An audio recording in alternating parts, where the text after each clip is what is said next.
Okay, moving on, we'll now hear the principal's report. The 24th Annual Local Scholarship Reception was held last night, and 38 seniors received over $70,000 in total from 25 different scholarships. So students were recognized for academic excellence, extracurricular involvement in sports and clubs, and service to their community. We had a lot of new scholarships this year, so we were very excited about the new donors. Day of service was held this past weekend, and over 275 students and 75 adults participated. Volunteers cleaned up trash, cleared out buckthorn and weeds, painted, planted trees in Riverside, North Riverside, Broadview, and Brookfield. A huge thanks to the PTO and all of the volunteers and sponsors who made this event possible. Prom is this Friday at the Hyatt Lodge in Oak Brook. We have about 400 students attending. The theme this year is Masquerade, and there'll be a mask decorating station along with a photo booth with props for students. New this year, National Honor Society this week is hosting a Spirit Week as a precursor to AP testing, which begins on Monday. Study sessions were held tonight, and each day of this week have been designated dress days. So tomorrow is Dress Like a Teacher Day. Students can also purchase candy grams all week to wish other students good luck, and there's a wall of encouragement displayed in the cafeteria.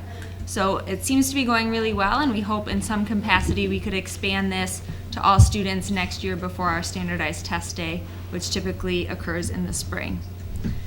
Speaking of that, last week all of our juniors took the ACT, and we only had 6 juniors that were absent, and most of them were sick, so we had a really great turnout for that.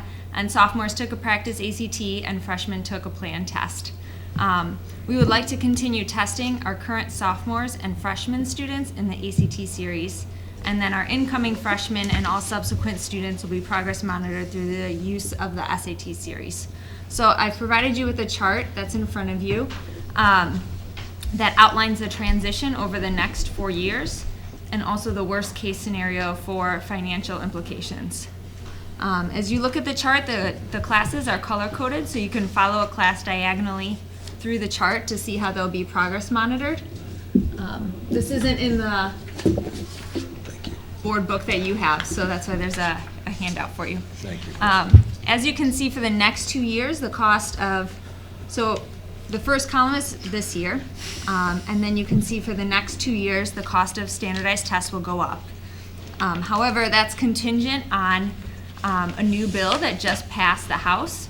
It's House Bill 4632, and that bill would require Illinois to allow school districts to choose between one of 2 college entrance tests. So if that were to pass, that could mean that we would be able to provide the ACT for free without us having to pay for it. If not only would that mean we would have to pay for the ACT for those 2 classes, but it would also mean there's a possibility those students would have to take both the ACT and the SAT. So we're watching that.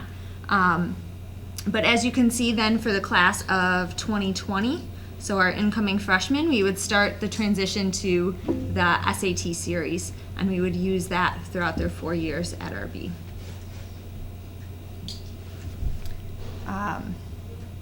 Lastly, in the principal's report I'm sorry, is this, I didn't see this in the it is not. board book, right? It's not in the board book, correct. So, It's in the board book, I downloaded it today. It was put in today. so what if the state allows, it passes the Senate and it gets signed? Are we still gonna do the SAT, or do we have a plan, or?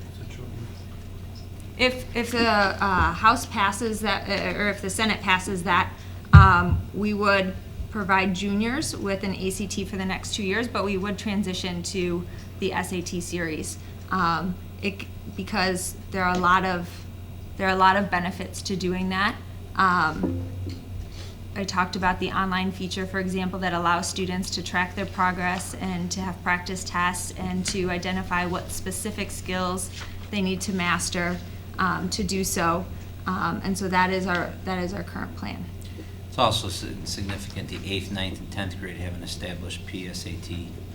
Correct. Where And ACT has kind of fallen off with that a little bit. correct. They have the ACT Aspire, which most schools don't use, Any schools that are still with the ACT series are using retired Explore and Plan tests.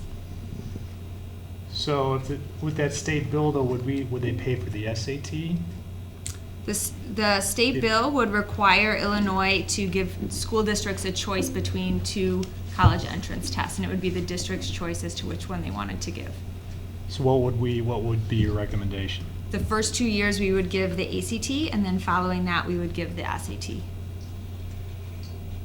So, John, if you look at the chart under 18-19, well, let's start with 16-17. With the incoming 8th graders, we're starting to put them on the SAT patterns. If you look at grade 8 under 16-17, we start with the PSAT for them as 8th graders for their placement. So then as that transitions, by the time they're sophomores in 2018, 2019, they're taking the PSAT. By the time they're juniors, they're taking the SAT. So so what we're basically trying to transition through is the kids that we started on the Plan and the Explore and this ACT pattern, we finish them for the next 2 years so our data is consistent. And then we start with a new incoming freshman class on the SAT. So everybody's consistent over the 4 years. Correct. So if they look at that chart, their color code, you go up one and to the right one and to get to show what the one class has for their 4 years, for Correct. instance, right? So the one you were talking about, it's the second one over on the right, PSAT 8, and then they do PSAT 9, and then they do PSAT 10, and then they do the SAT. Right. Okay. But does it help? I'm sorry. Historically, had the state funded the ACT? Yes. So this year, however, they did not fund it. Correct. This year was the test was up. They went out for the procurement. Yeah. They secured And then- SAT and they haven't Right. passed the budget, so that's why they're allowing us the flexibility to choose, because most of the schools stuck with ACT and paid for it themselves. Okay, so going forward, absent, 16, 17, and 17, 18, the district now is going to have additional cost of $13,000 a year. As in the past, the practice tests for ACT were not charged? We were retired ACT, so we were using stuff that we had. Right. So they're Correct. probably defective compared to what we're going to get. But Correct. Assuming SAT is correct and that their program is robust. Right, up to assuming, speed. right, yeah. Right. All right, so there's an additional cost of $13,000 a year because we're gonna fund the Right. practice tests. So we go up 7 next year, another 6 the year after. Yeah, that. I know, and potentially, if we get the state to fund the choice, the 16s go away in those 2 years, and we're at 7 and whatever, yeah, all right. There is also a possibility, my guess would be maybe by the 4th year that there would be some more practice PSAT tests that would become available that we would be able to use, but at this point we can't rely on that. Understood, okay. Thank you. I ask one question, Kristen, and if you look across on grade 10, why would we offer the PSAT instead of the SAT for juniors in the last 3 sets of years here? Do the schools accept PSAT, the colleges? I'm sorry, I'm Or not am I following. reading it wrong? I think you're in. So grade 10, 8, 9, 10, 11. See, it's, So next year we would give 2 years. from Oh, now. it's That is- juniors are, yeah, that's a I was sophomore. thinking seniors were at the top. yeah, no, yeah, that's right. Very 11. confusing. Okay, forget it then. Okay, the last thing in the principal's report is the ACRA report. Can I ask that question again then?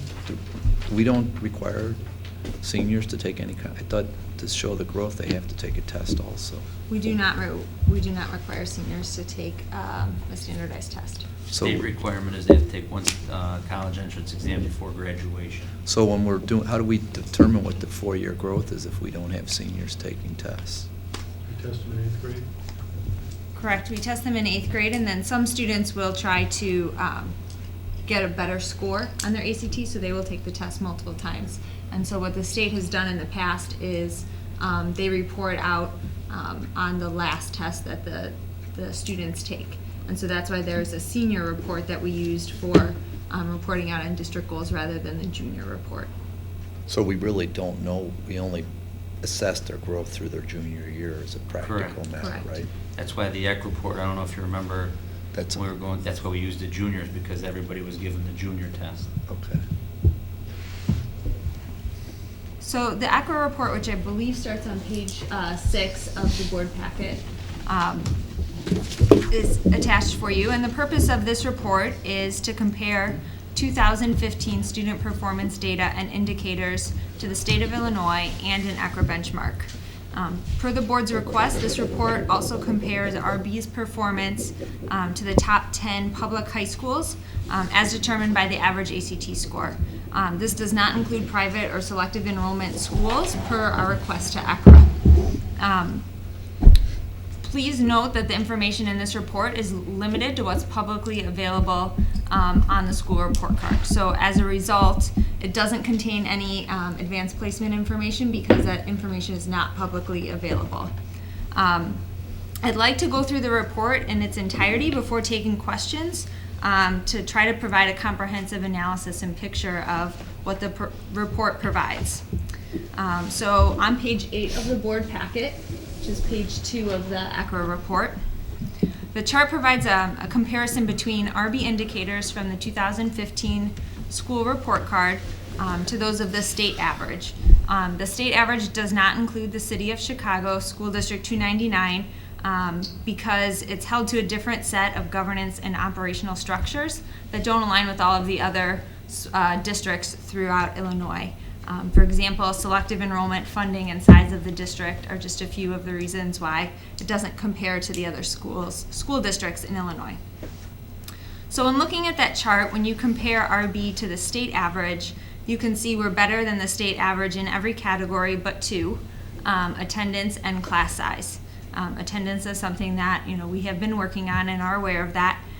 And then class size is a little tricky. So for the state report card, class size is calculated by looking at classes only during periods 2 and 5.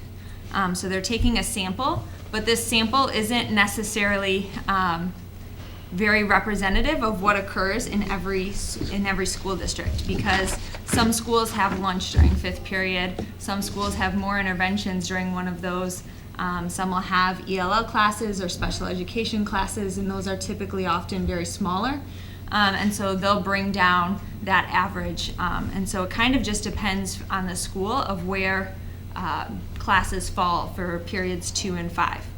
Also, the other tricky thing with class size is that some schools, depending on their student information system, that's automatically pulled from their database, and that's how ours works.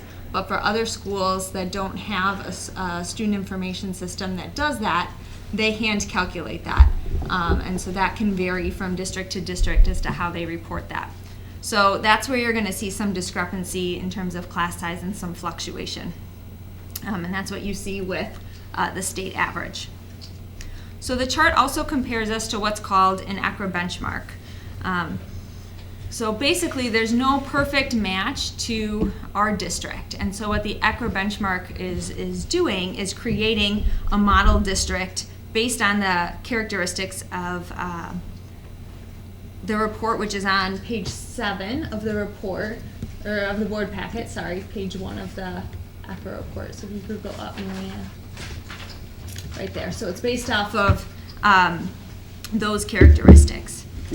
There were some technical questions about the model, so I want to do my best to try to explain them. The ACRA benchmark is a statistical model that's built on a series of calculations within an algorithm. And the algorithm goes through and identifies all unit and high school districts in the state of Illinois that meet each characteristic on page 1 individually.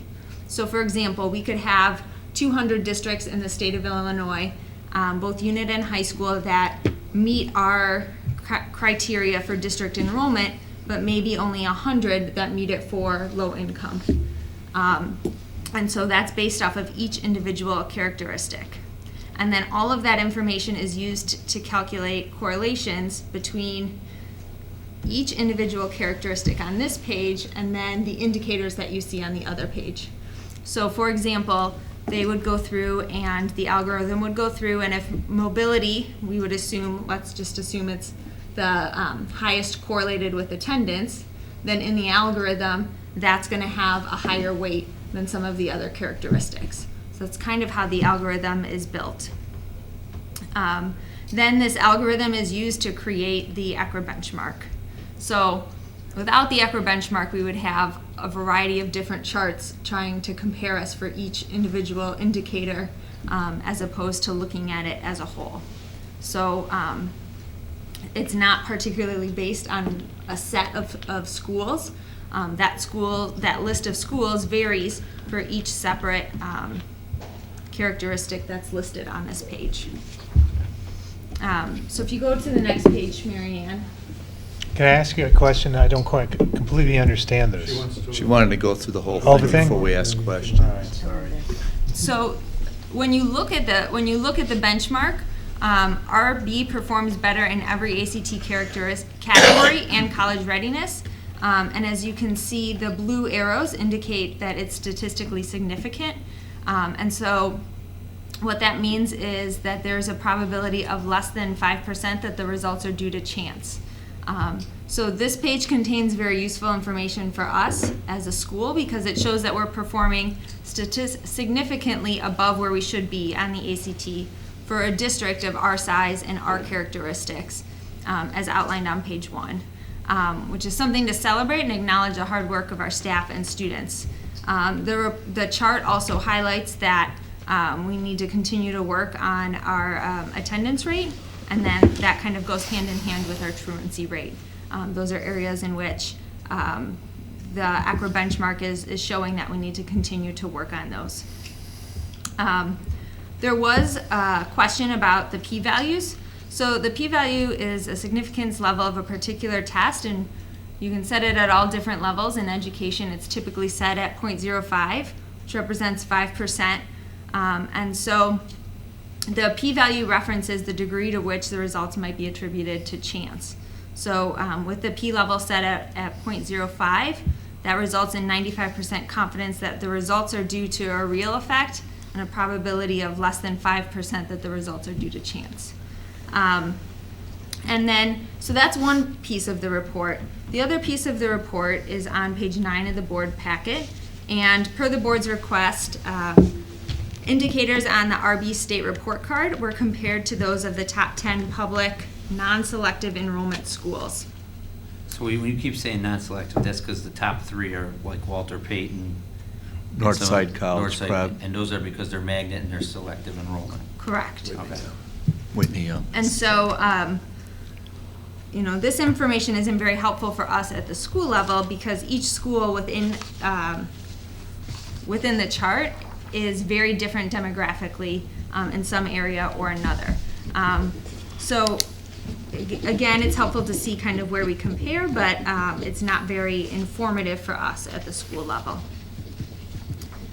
So what questions can I answer? I know this is a lot of information. So I'm trying to.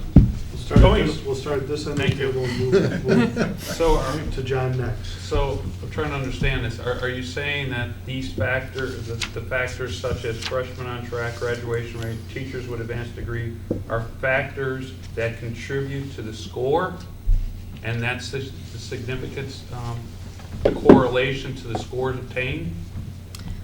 So the factors that contribute to those are the characteristics on page 1. So the percent of race and ethnicity, limited English proficiency, low income, mobility, EAV, those are contributing Okay, to so- the indicators. Okay, so go walk me through one. So we have freshmen on track. We're 3% under the ACRA benchmark. So what does that? My limited stats is that there's a factor that causes an outcome, and then there's a 95% probability that that factor caused an outcome. Is the outcome the scores on the test? Well, the outcome is the freshman on track, and so I thought that's an input no, to contribute to the score. The input is the factors that you're controlling are the enrollment, the race, the first page. the low income, the mobility, and those factors impact that whole chart. So ACT scores, freshmen on track, et cetera. So freshmen on track would be freshmen on track for graduation. So according to where their data is coming in at a school of our characteristics, we should have 93% of our freshmen passing all their classes on pace for graduation. So that's an area where we need to continue to improve and monitor and put in interventions. Correct. And the green arrow indicates that it's not But it's not a statistical impact to this, correct. to the impact. Correct, but it still definitely is an area of But it's under. improvement. So you're looking at two different models, Gary. The model that you're looking at is a predictive model, and that's looking at the comparison between two. And so when she says that they're statistically significant, means that those results wouldn't happen strictly by chance. I understand that. That's Right. not the, that's not But the on this assumption. chart here, we're looking, it's not the model you're Okay, looking at, a regression So model. medium income, race, low income, IEP, homeless, English learners are and mobility are the inputs. No, these are comparisons, how we compare. Are you looking at page 9? I'm looking at. The top 10 schools in Illinois? Yeah. So they're kind of two separate reports. So one is the adjusted model, which is the first 3 pages of the report, and then the other one is just a report comparing us strictly to our indicators on our school report card compared to the other 10 schools that are listed here, which are the top 10 schools in Illinois. So it's this chart right here, Kristen. So this is just comparisons, right? Yes. Right, those are comparisons, okay. So then, when you say that we have a statistically significant, lower than expected, what is the equation? That's the other chart. Right, That- so what is the equation? That's a So- comparison of two means. That's different than the one you're thinking of. You're thinking of a regression equation where you can predict the outcome.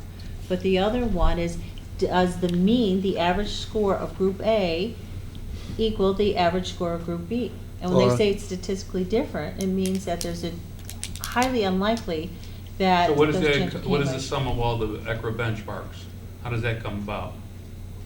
That's what this is, it's comparing to, that's what you, well, based on you're saying that's what we're comparing to. Page 2 is the statistical difference. These are two different analyses. No, I know, I'm looking at Right. the So which one are you comparison is looking to at? the ACRA benchmark. Okay. Correct. No. All right, so what Yes. is the equation to get you, that you would have expected it to be X on the ACRA benchmark? There is no expectation because you're looking at a regression Well, then model. why does it say higher than expected, Because you're expected, and looking- lower than expected? Yes, because you're looking at the 20.5 compared to the 22.4, and you're saying, could you get these two scores strictly by chance? And if the arrow's going up, it's saying, no, it's not by chance, so something's causing this difference to happen. Exactly. So the One is ACRA, higher. Something is causing, what is so the the something? ACRA benchmark is what's expected. And the Based on what? And the something based off of the characteristics on page 1. Right, so I'm back to this chart. Not back to page 10. You're on 10 if you're thinking of that chart. Well, okay, page 1. That's not the accurate. Page 1. Mary Ann, get this that is- chart off of there. That's This- a total. this- Yeah, that's a mixed chart. This is what she's saying is the list of items. District enrollment, race, LEP, low income mobility, geographical, which is mobility. Isn't that the same things that I just raised? It's different I'm not than the chart understanding on your page question. 10, Then I because go through there and say, income, race, low income, IEP, homeless, English learner, and mobility? Yes, some of the things are the same, but the ACRA benchmark is not the same for each individual school because they have different demographics and all of those things listed on page 1. These are comparisons to specific schools. And so they would have to go through and create I an ACRA understand, I benchmark for each understand that this individual page is a school. list of 10 schools with the contributing factors to calculate the expected outcomes, but these are the only limited to 10. ACRA uses their population of data that they have. ACRA used every. Right, their whole population that allowed them to get whoever. No, they use the No, they entire used- state of they Illinois. use Okay, the they use entire state of Illinois. using the factors that I raised. Using some of the top ones on that chart, yes. Yes. You don't know who they use for a specific characteristic, you told us, though, like Correct. They mobility. used, So like district type, it could be 200. Then district enrollment, they could have took their factors only for 100. There could of have only those been districts. 100 districts that were similar to ours. so there is a causal effect based on these factors. Right, but I would not be looking at the top 10 and then. I'm not. Right, so if you. I didn't limit it to the top 10. I know ACRA has a bigger population.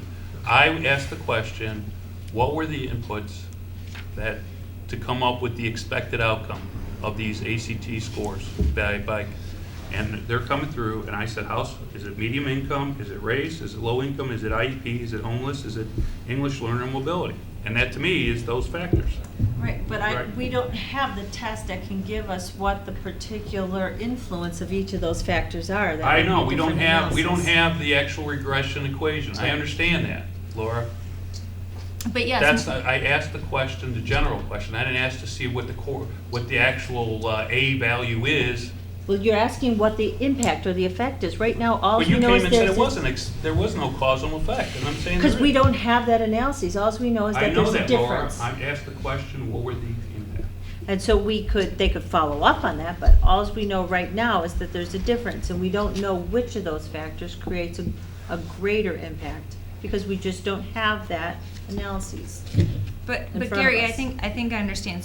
So obviously, because they were characteristics that impacted the ACRA benchmark, yes, they do affect ACT scores, college Yes. enrollment, et cetera, and that's why we asked to put them on the chart.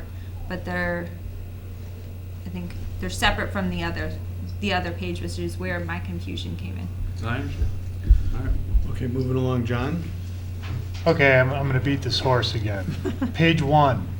There's 1, 2, 3, 4, 5, 6, 7, 8. These are the 8 X variables. Is that correct? That's the input.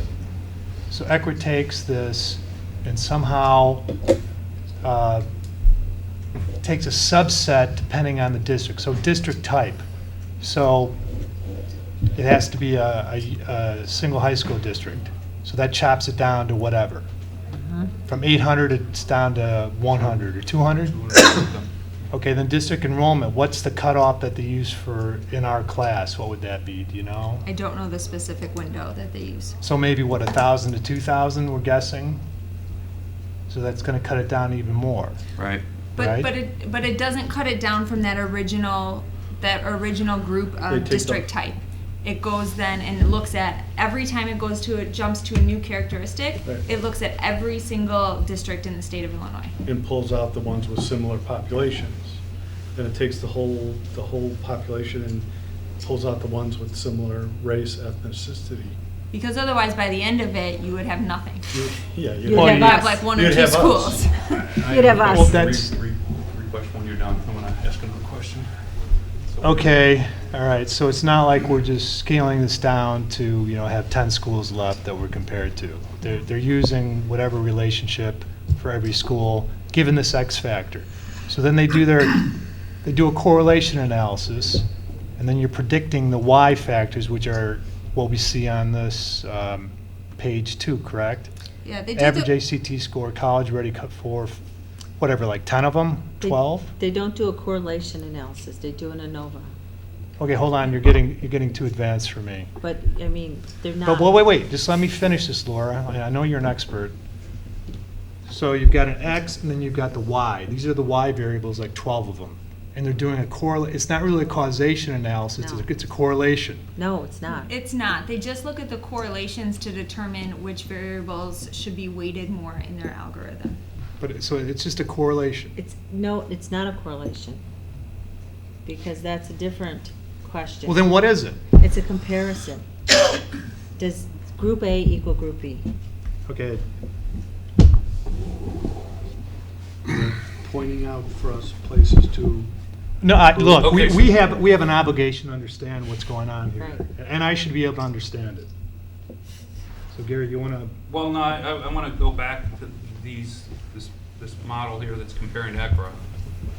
And I can understand the score, the college ready, the college enrollment, graduation, teachers, advanced class size, those are under our control. How is freshmen on track on our control when they're being fed from districts, So from elementary schools? So isn't that percent based off of how they're coming out of 8th grade? So freshman on track is different than, I think, how we've been referring to freshman on track. It's a new indicator on the school report card. So that's the percent of 9th graders who earn at least 5 full year credits. So they, by the end of their freshman year, they have 5 or more credits, and they cannot have failed more than one semester core course. So English, math, science, or social science. Okay, again, I'm gonna ask the question, if they don't come in prepared, and if they come in prepared, gung-ho, ready to go at 99%, the likelihood of getting 5 is going to be much higher than those who don't come in to get that 5, right? Correct. So wouldn't you argue that that particular stat is not necessarily under our control, it's under the feeder schools' I think it's a control? combination of both, because they're looking at whether or not, what interventions we have in place to help them ultimately pass their freshman year classes. If they come in not on track, yes, it makes it much more difficult for us to be able to do that, but it's looking at how they performed their freshman year here in high school. The reason why they're using that score is the University of Chicago, their lab schools have done significant research saying that success in freshman year is one of the greatest predictors of graduation. No, I understand that, but also we were getting information earlier on from the Explorer score that said certain of our feeder schools were not preparing the children as well as other ones.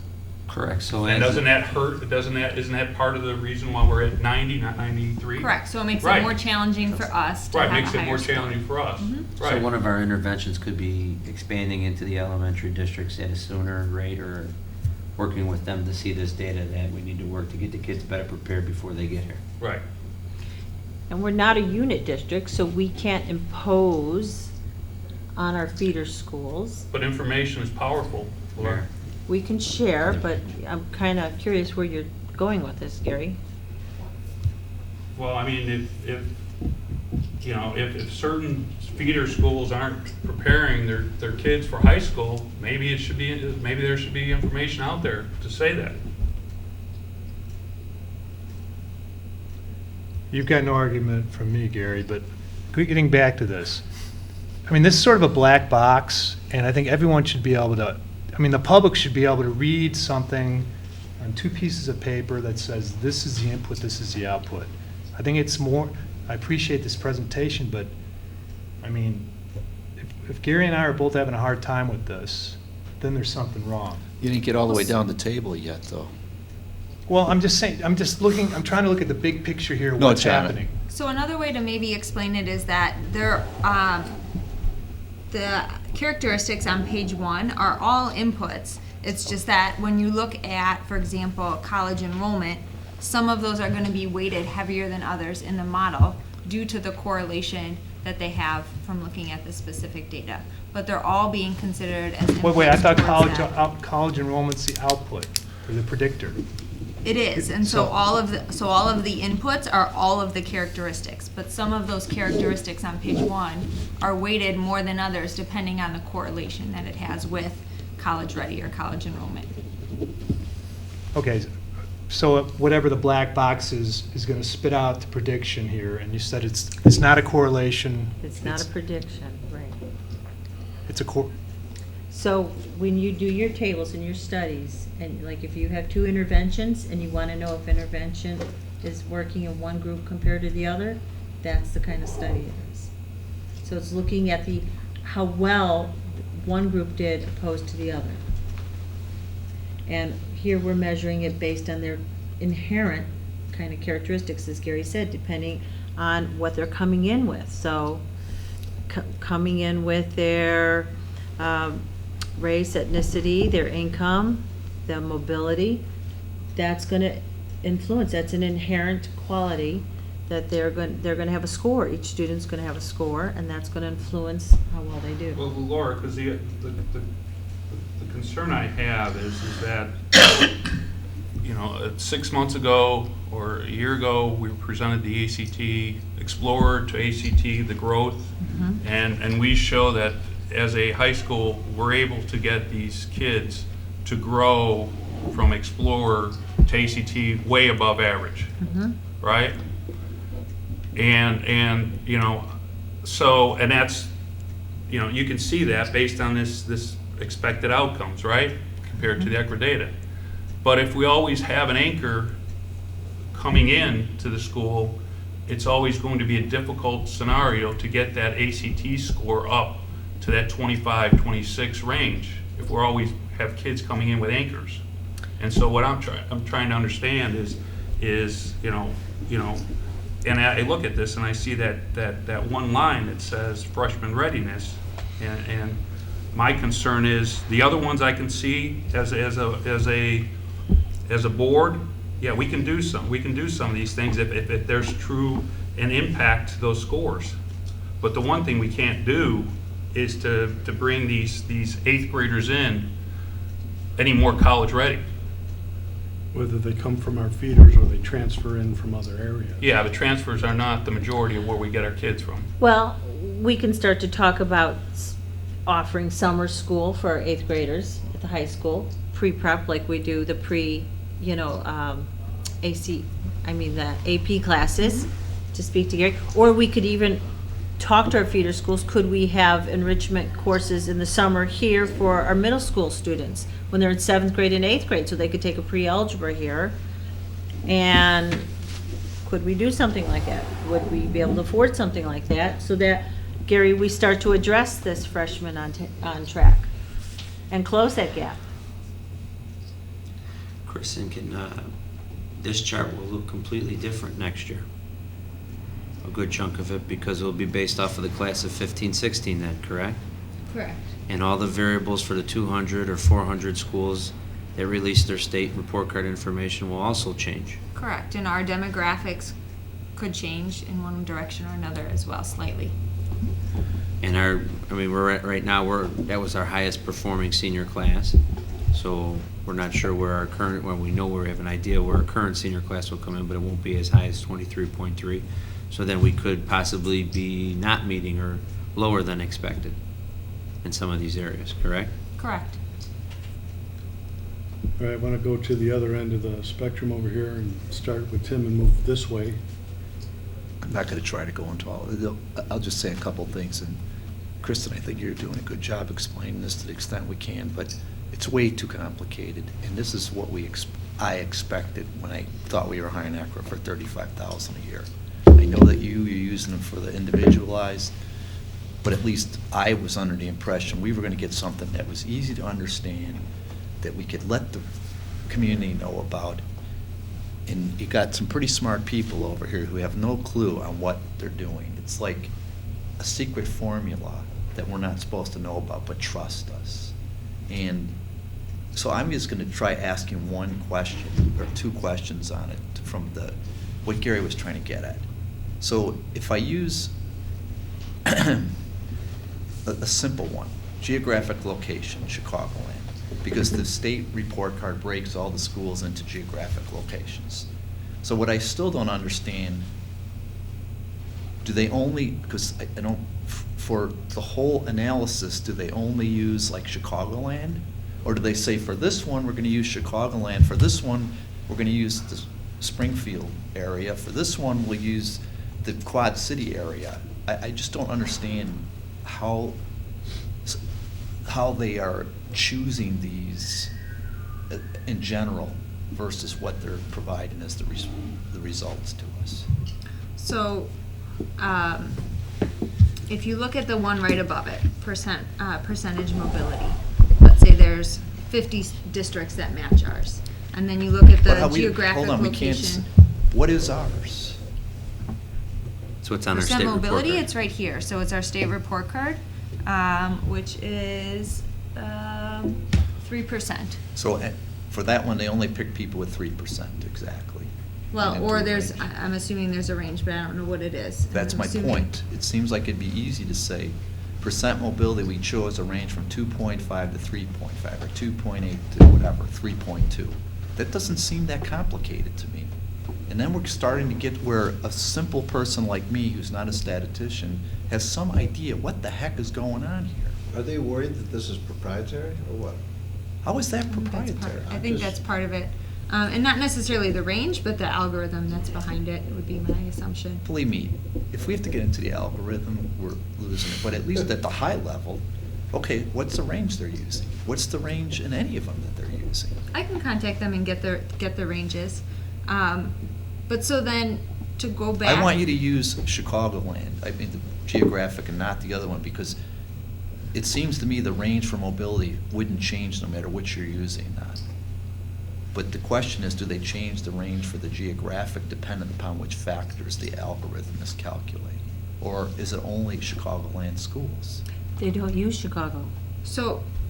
It's so not they use- Chicago. They use all of those characteristics when looking at each indicator on the next page. So it's not just Chicagoland that is playing a factor in graduation rate. All of those are. But what they do in determining which one of those should be weighted more than the other is by looking at I correlations. understood that the first time. What I want to know is Chicagoland always the factor used for each of them when they're doing their Yes, because algorithm? that's what we match to in addition to all of the other ones. Okay. So they could tell us for each one of these, I mean, like to say district type EG unit, you said they're counting every high school.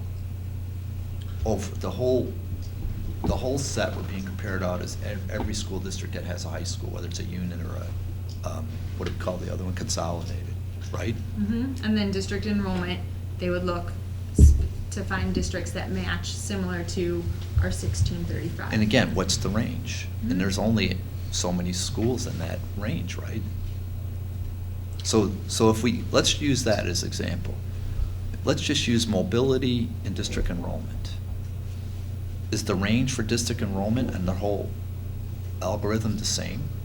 Or do they narrow it and widen it for certain of the part to calculate some of those, some of the data? I just don't understand. No, the range would be the same, so they would match, the school districts that they match to for each characteristic wouldn't change. Okay, so again, it would be quite helpful to say, here's the range, and then guess what? There's public information available to say if the enrollment is from 1,200 to 18 or whatever, which high schools and unit districts or high school fit into that. I mean, it's not that complicated, and they're making it complicated. Well, typically that information is put in an appendix. They probably thought we wouldn't want to weed through that, so she can probably ask for it because it's technical, and Laura, I'm sure we can get it. Every time they brought this up, somebody has asked for it, so why they thought we didn't want it would be a surprise Well, to I me. think because, like, for example, district enrollment, they could list 50 schools, but then, or districts, but then race and ethnicity, they could list 75 different school districts. And then for LEP, they could be listing 25 different districts because it's what we specifically match to for that indicator only. Okay. But I can contact That would be Deborah interesting for a to see. range. That's what, again, for simple people like me, that's better information than there's a fancy algorithm that we're not going to tell you how it works, what the input is, but here's the output. The other two questions, that was a long question. That counts as one. It counts as one? And I have two, yeah, because we weren't getting there. Now we got there. I think you missed my point on why I raised the AP. It wasn't to do a comparison to AP. I don't understand when Gary has asked many times, comparing the top 10, that's simple. People understand that. Here's good schools, here's what they are, how do we compare to them? People don't understand there's a fancy algorithm, nobody's going to tell us how it works, but trust us, it's right. Nobody's going to buy into that. But when we get good ratings from whichever magazines or rate us on the AP, we immediately jump out into a press release saying, look, we're rated high because we do AP. We don't say, oh, but don't count it because, the schools we're compared against are different than us. So again, as a simplistic kind of person like myself, I struggle with, it's okay for us to compare AP to schools that otherwise we don't compare to, but it's bad to compare ACT to schools that we otherwise don't compare to. And I don't think people understand that. It's like, okay, they're different, but we're happy to compare APs because it's something we're good in. And I think Gary's point, and he's been trying to do it a long time, is yes, maybe we'll never have ACT, it's as high as Hinsdale Central, for the demographics and other reasons that you're saying here. But it doesn't mean we shouldn't look and see how we do compare it to the good schools and see if there's something we can do. It's almost like we're trying to, if you look at the indicators, we're comparing ourselves to schools, although similar, that we perform better than. And I'd like to see us, like Gary suggested, compare to schools that we know perform very well. And knowing we might not be able to get there, we at least should strive for it, right? And then the last one is class size. I understand your whole explanation of it, but aren't we able to do this comparison to the same methodology the state uses? Whether we like it or not, can't we actually do that comparison? I mean, we could, it's in here, but because each school district self-reports, I shouldn't say that. It's not in Some here, s- is it? How- Using just the second and fifth periods, did we do Well, that? Yeah, we're at It's in there on 24. page, we're at 24. That, so that comparison is, I That's thought the- I that's the thought state somewhere in model. here, we said we didn't use the same as the state. I'm saying for us locally, when I report out To the on our board. staffing updates for the board, Right. we look at every single class, Right. every I single understood that. period. But the state only looks at periods 2 and 5, So and this- that's the 24. And that's what we are, right? This chart is According to compared the state exactly model. how the state does it. Correct. Yes, sir. I misunderstood that, what you sent out. I'm sorry about that. Okay. Thank you. Mr. Jepson? I've heard enough. Mr. Cindy? I've heard enough too. But one more thing. We keep on forgetting about the elephant in the room. College ACT and tracking and everything else. The one thing that ACRA did in their last presentation, showing us that 1 out of 3 kids are coming in not college ready. And that's a shame on our feeder districts not being able to look at that data and cause an alarm. We need to look at that, because to me, our scores would be higher if that 1 to 3 went to 1 to 4, 1 to 5, that score would go up.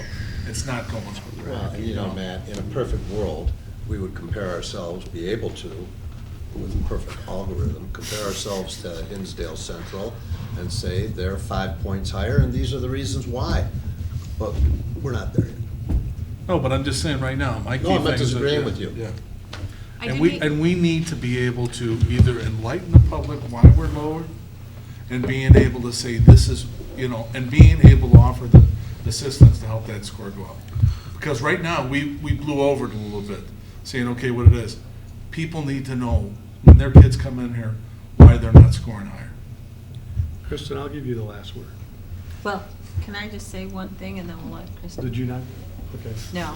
I still have another question on this. I just want to Your say side's up. for our board, Tim, how you struggle with some of these questions is how I struggle with the legal questions. You get them like this, you write the legal stuff, and it's like a no-brainer to you.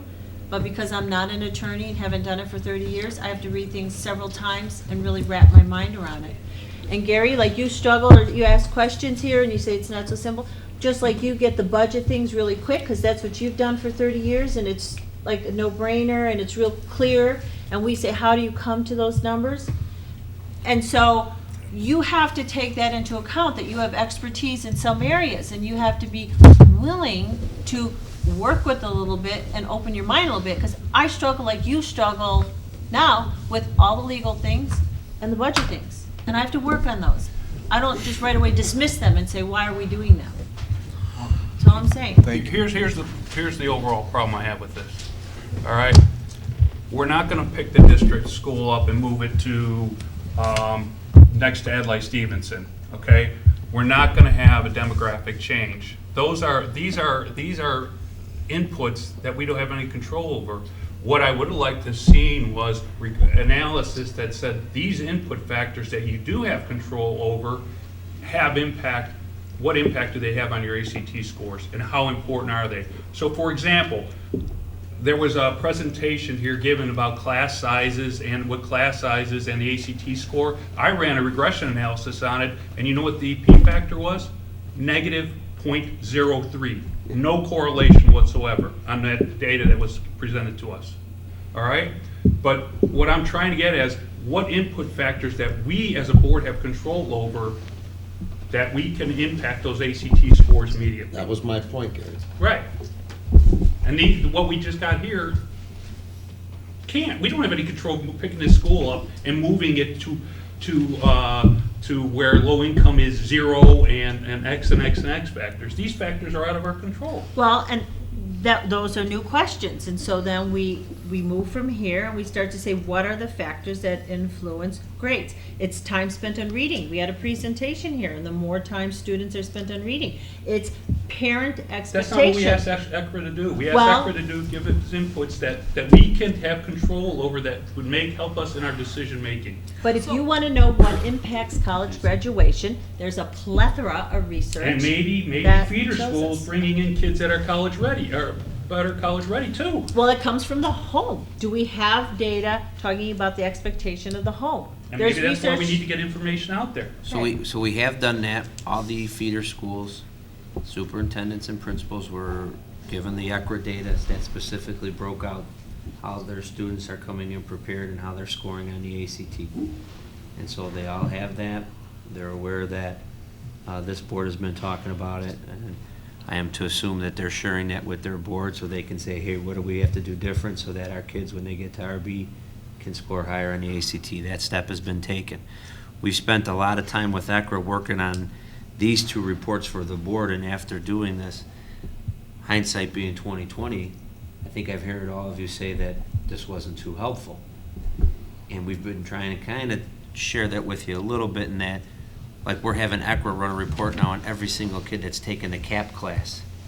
And we're trying to see how they're scoring on an ACT, because maybe we're spending more money on CAP where we shouldn't be spending it on CAP. Maybe we should be buying more reading teachers and putting kids in more reading classes and weed out CAP.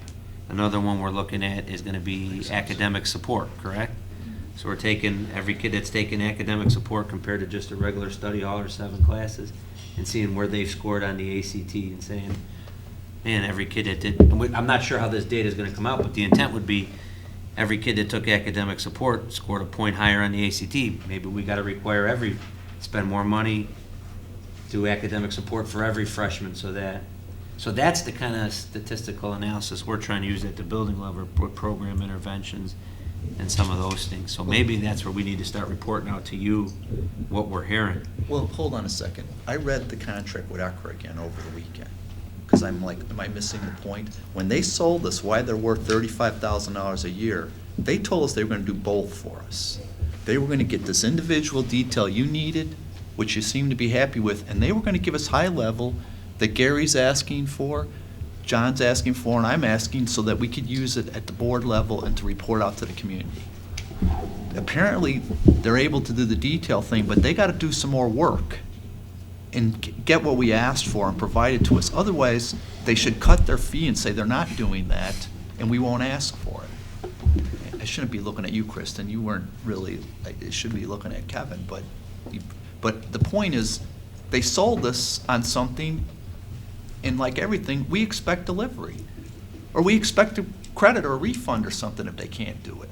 I think we need to explain to ACRA that this public dashboard is not user-friendly, and that if we put this on our webpage, nobody would understand. Well, I'm kind of concerned. Somebody's going to look and go, ACRA Benchmark, look, they're at 22.4, and their class sizes are 20. Look at RB's going at 24. Maybe we need to go to RB and tell them to cut their class sizes down, and they're not going to hurt their ACT scores that badly. Exactly. Well, but that's what the state reports out. If they go to the state report card, they'll see the same 24. The state is even greater than ACRA's. No, but if they look at RB and they look at our class size, the state is reporting that our class sizes are 24. That's not the point. The point is, if you have an individual who believes that this district is spending X amount of money and would like to have it X minus Y, and they look at this and you know, we're having a difficult time understanding what the core, what inputs are generating the outcomes. There may be a backlash that says you got 24 when ECRA's telling you should have 20. But it's also telling you that even though we have more than what ACRA Benchmark is telling us, we're still outperforming on the ACT. I know, but somebody's going to come and go, at what cost? Should you be at 22? Should you be at 21? You know, how many classes do we run a year times 4 extra teachers? You know, I mean, I mean, you know, or whatever, you got to take the students to the division, you know, what I'm getting at. We need to work with ACRA to make this user-friendly. What message received loud and clear. Can I, I have a question on this, one of these X inputs again. We got percentage low income, and if you look at the top 10, they give household median income. How come household median income isn't in one of these X factors? I mean, you've got equalized assessed value, I think that somehow does it, but how come? Household It's median income is not on State the report state card. report card. Oh, That so this- came up through the Curriculum Advisory Council. We had asked, through a discussion, we had agreed that we should put that on there for the districts in that chart. But ACRA can't get that information because it's not public. Correct. No, It's not on this, it's not on the school report cards. They would have to go through and, Then how did we get it for the top 10? We looked up the communities those top 10 serve. That's why there's a little Oh, you guys did a little- precursor on the bottom. It says household median income is reported for the district in which the school is located. So if a school is in Darien, but this district office sits in Hinsdale, they use the I median mean, income for Hinsdale, from not what Darien. from what little I know about this, I know there's a gigantic correlation between income and performance. To not have that variable here, I think, basically makes this, it decreases the usefulness of this data. Unless we there's a put in close the- correlation and assessed valuation in income. I mean, does it? I mean, I don't know, maybe it's I a would substitute. suspect there is. Yeah, I mean, maybe that's a substitute variable, which is Right. good.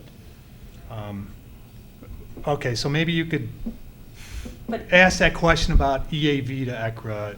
Does that correlate with income? Okay. Or- The other thing is, looking at this ACRA benchmark, technically, shouldn't there be a confidence interval around that? For instance, average ACT score is 22.4 plus or minus the 95% CI. Then we could actually see what this difference, how far away it is, instead of just it is or isn't statistically significant. Do you understand what I'm asking? I do, I'll ask Ekra. Yeah, okay. Thanks. Look, let me say this, Kevin. This is a great idea. This is a learning experience for us, and I think we can, hopefully even as a board or district, sort of set an example as we go through this and get better. Because the point is, what can we do? What inputs matter to actually get better outputs? Right. And I think for so long in education, it's just sort of been ignored. So, I mean, I'm asking a lot of questions. I want to understand this. I may be redundant, but I think what we're doing is powerful and useful. So don't take it as a criticism. Well, remember too, the 35K that we keep bringing up is that it was a lot cheaper than paying another administrator or getting somebody on staff to start crunching these numbers, and so we outsourced that. So I do want, we were trying to be fiscal, I mean, so for the amount of work they do for Kristen, and I get it, it's got to be a little more user-friendly, but it's still, I think it's a cost-effective tool for us. Oh, I'm not challenging, again, I'm challenging what they contracted to provide us and whether they're delivering. It's not questioning whether hiring them was, what they sold us on was great. The delivery of what we're getting, it doesn't hit what they put down on pen that they were gonna deliver to us. So all I'm saying is, like anybody else, you go back to them and say, they feel like you're not delivering, and step up and improve, and everybody's gonna be happy. One more Right. comment, Laura? Yeah, I'm sorry. Can we go to the next table? I just want to bring up the next, on page 3. When Kristen gave us this as a comparison, that's because we're always trying to compare ourselves to these top 10 schools. And as your conversation, when we look at median income, and we look at some of these schools, and the median income is so much greater than our median income, and we know that that income comes from families where parents are professionals.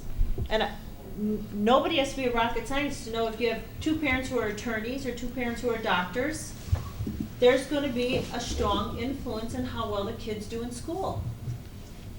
And so I think we need to put that into our mind and our model, because Take a we. look at the last second from the last column. It's not too different than our average. Yet the college ready coming, or freshman on track is a hell of a lot higher. I think there's some other variables you gotta make sure you're From? looking at. Yeah. Yeah. Look at Asian. Look at their race and ethnicity, look at low income. I mean, there's So, some. well, then you just can't go with income. But I think, we can't make our parents all of a sudden all become doctors or engineers or attorneys. So, Let's keep moving. Okay, I'd like to thank everyone for the good discussion, but since it is the principal's report, I'd like to give the principal the last say on this matter before we That move doesn't on happen to too often. the financial questions. Anything else? I have nothing else. Okay, thank you very much.